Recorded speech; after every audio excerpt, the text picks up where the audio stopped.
बहुत समय पहले की बात है। एक छोटे से गांव के पास घना जंगल था और उसी जंगल के किनारे एक गरीब चरवाहा रहता था। उसके पास ज्यादा दौलत नहीं थी, लेकिन उसके दिल में सच्चाई और मेहनत थी। उसकी सबसे बड़ी पूंजी उसकी भेड़ें और एक वफादार घोड़ा था जो हर हाल में उसका साथ देता था। उसी जंगल में एक खूंखार शेर रहता था जिससे पूरा गांव डरता था। वो अक्सर गांव के पास आ जाता और जानवरों को उठा ले जाता, लेकिन डर के कारण कोई भी उसके खिलाफ बोलने की हिम्मत नहीं करता था। चरवाहा भी सब कुछ देखता था और मन ही मन सोचता था कि अगर आज वो चुप रहा तो कल शेर और ज्यादा ताकतवर हो जाएगा। एक दिन शेर ने चरवाहे की एक भेड़ उठा ली।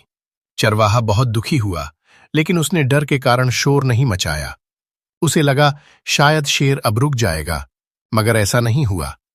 अगले ही दिन शेर फिर आया और एक और भेड़ ले गया। अब चरवाहे को साफ समझ आ गया कि उसकी चुप्पी ही शेर की ताकत बन रही है। उसी रात वो उदास होकर बैठा था कि उसका वफादार घोड़ा उसके पास आकर खड़ा हो गया। चरवाहे ने उसके माथे पर हाथ रखा और कहा कि अगर यही चलता रहा तो सब कुछ खत्म हो जाएगा। उसी पल उसके दिल में एक कठिन लेकिन जरूरी योजना ने जन्म लिया, जिसमें कुर्बानी शामिल थी। अगली सुबह चरवाहा जानबूझकर जंगल के पास गया।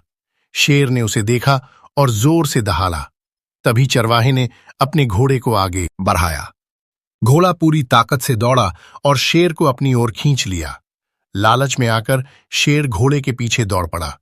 घोड़ा जंगल की गहरी खाई की तरफ भागता गया और ठीक आखिरी पल में एक तरफ हट गया, जिससे शेर संतुलन खो बैठा और सीधा गहरी खाई में जा गिरा।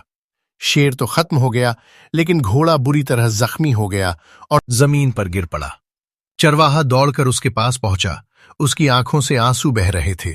ऐसा लगा मानो घोड़ा अपनी आखिरी सांसों में यह कह रहा हो कि डर से बड़ी कोई ताकत नहीं होती और कुर्बानी से बड़ा कोई सबक नहीं होता।